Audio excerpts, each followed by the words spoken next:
And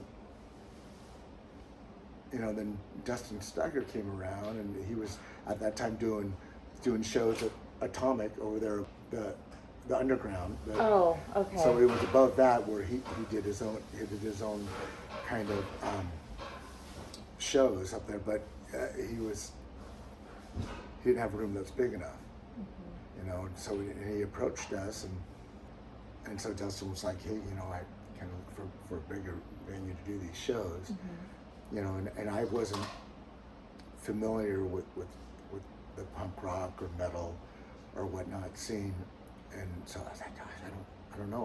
All I've seen outside of well, back then it was Sunburst Video, and I was like, Sunburst Video. I haven't heard that name in a minute. yeah, right.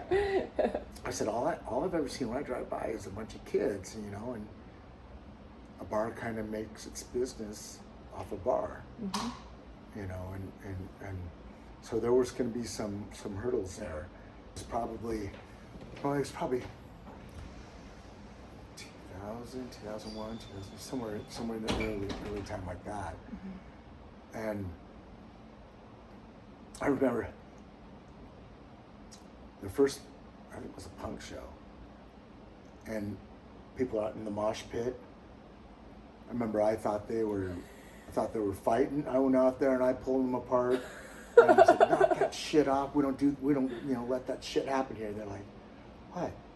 We're just dancing. I go, what horseshit? I saw your arms flying this time. And they're like, it's a mosh pit. I was like, oh, carry on. Honestly, I thought so that was, funny. I was pulling people apart. And back then I was more of a brute. If I thought you were screwing around, I was going to squelch it. Yeah. And they were like, no, this is how we dance for this type of music. I was like, oh, that's awful. Carry on. Right. Matter of fact, for maybe a couple months, stuff would happen, and I would like, okay, so is they dancing or are they fighting? I'm not going to go out there again if I'm in the wrong here. And every once in a while, I mean, there was one time actually they were like, oh, there's a big fight. I go, no, it's just a mosh pit. They go, no, they're fighting. I was like, oh, all right.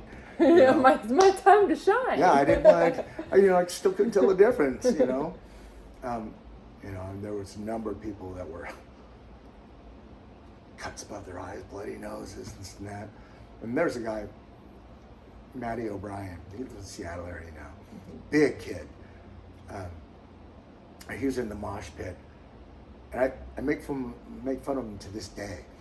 And the mosh pit was going on, and something happened. He got kicked in the kneecap and spun to the back of his leg, back of his knee. Oh my gosh. And he didn't have insurance to fix it, so he moved it to the front of his knee and wrapped his leg, and to try to get it healed. So now anytime that he says something smart-assy or whatever, I say, I hope someone kicks that kneecap and spins around your leg. I've seen it before. It can happen again. Yeah. But what I liked most about like the punk metal kids and scene is they always had me and my dad's back. I mean, my dad at that time was, early mid-70s. And somebody ever popped off to him and this and that, there were people like, you don't talk to Ray like that. You see him come in with the soaked up hair and the makeup and all kinds of stuff, and you're like, oh, he must be a degenerate. But they were so, like I said, they were so respectful, and they didn't let, if they caught someone screwing around, they squelched it too. I remember one time there was a touring metal band from New Jersey, and they were here playing. It was a Monday, but as people tour around, you take on shows. And my dad caught one of the guys from the band, he was a minor. It's not because, hey, you can't be here. And the guy pushed my dad, and I saw it, and I was so mad. So back then I was a thumper, and I just dragged people out. I said, try it on me. And then, his bandmates are like, you know, talk to him like this. And next thing you know, I see Dusty Shemery and Matty O'Brien, his mother, they're like, we got your back, Stan. And they're like, what do you want? Do you want to try it now? They're like, well, no. There's like, I said, you guys are off the bill. You guys aren't playing tonight.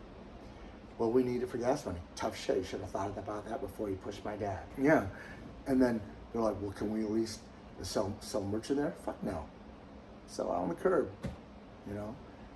And, you know, so it was, that's when, you know, we really felt that there was a music community family, right? And it wasn't the, you know, the normal cover bands. It was the punk and metal kids. And then as I got older and became 21, they would come and, you know, and drink during the shows, but they still had our backs, and it's amazing, you know. It was good to see. It was really growing then with local bands, you know.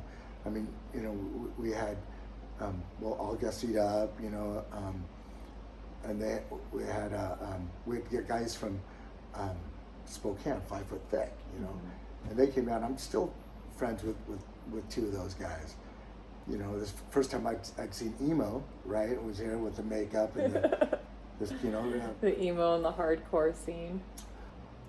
You know, then we got the Savage Henrys. We had Plants Eat People. We had all kinds of... Oh, Plants Eat People. I forgot about them. Yeah. I think my first show ever here, I was 13, and it was Silverback Suicide and Plants Eat People. Yeah. Pretty sure it was those two together, maybe one other one. But you know, and in those ones, you know, we intermittently had big shows for that. You know, we had Powerman 5000. I remember that vaguely. We had Alien Ant Farm, you know, and it was just some, you know, we had some reggae bands. Oh gosh, what were they? Supervillains. Yep, I remember that band name a little bit. What was like your favorite genre that played here? You know, honestly, I liked more of the rockabilly type stuff.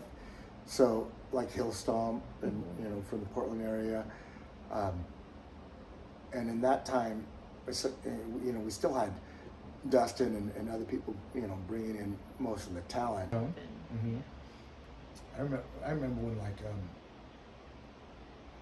the Firing Squad put on like it was a rap battle, and I had laughed so hard at some of the stuff because at that time it was, you know, it was freestyle. The Green Jelly one was so funny because, you know, they wore these huge mask type things, almost like full body things, and they run around. And like I said, if hip hop genre would have also supported punk, and punk supported metal, and vice versa, all the genres could have made it, but they just weren't willing to do that, you know.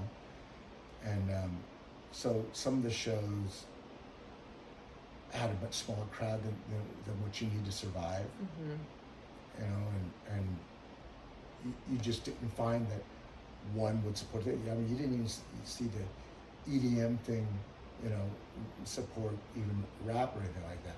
Although EDM is the first place that I discovered Gangnam Style from Psy. He'd played in between, like, oh, that's an awesome song. That's so funny. And then I remember the year or maybe the year after that, when Gangnam Style was the rage, I went to pick up my daughter flying in from Illinois at SeaTac. And somebody actually said, "Oh my God, are you Psy?" I was like, yes, I am. Yes, I am. Just living it now. Yeah. That's so funny. Yeah, you know, and but you know, my dad was now at this time probably 80, 81, and